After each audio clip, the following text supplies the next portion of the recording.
Pips, naabot na ta, nakanaog na ta gikan sa motor. Yeah, so di ba kita nyo yan?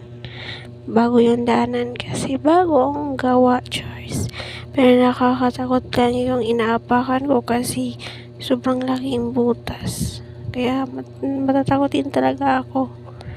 And then, alam nyo, punta na kami sa pagupitan. Charles, joke lang.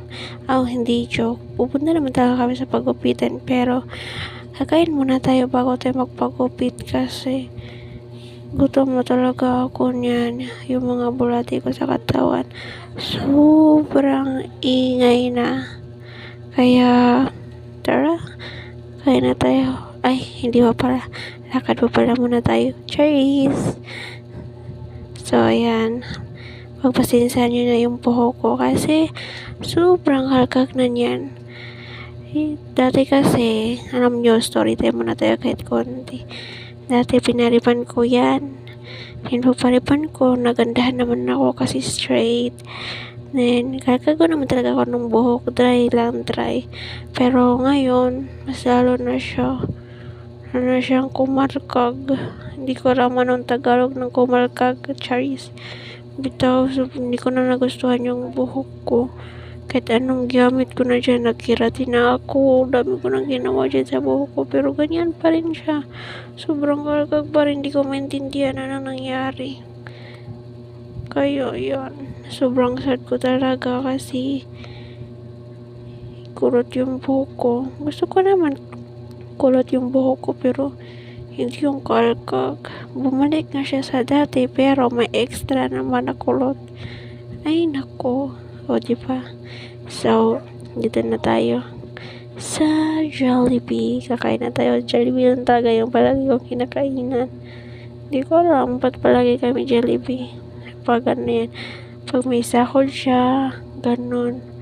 Kasi yung ulam ko parati sa bahay is itlog. Ganun palagi yung ulam ko. Kasi yun naman yung paborito ko. Pag day off niya naman, pag may pera kami, hindi bibili kami ng Jollibee. Punta kami ng Jollibee. Ganon niya ako ka mahal, Charles. Mahal ko din naman siya. Super duper pa pagmamahal ko, Charles.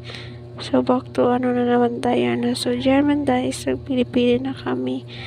Ano yung orderin ko. Parati naman talaga ako yung nagpipili, Charles. So, di ba? Busy kami sa pagpili ng makakain namin, Charles. Buhay nga naman na may partner. Kaya, kilala ko rin niya siya. At nakikilala niya rin ako. Pero sa totoo lang, ngayon, magkasama kami, sobrang lupit ko talaga. Sobrang maldita ko. Hindi ko maintindihan sa sarili ko. Super duper maldita ko talaga. Yan lang yung nagbago sa akin.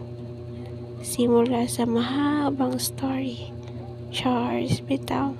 Sad yung story ko, kaya naging ganyan ako. Pero, bahala na siya. Kung maintindihan niya ako. Diba? Pag mahal naman tayo, maintindihan tayo. Kaya, yan lang muna. Bye-bye. I love you. See you next video.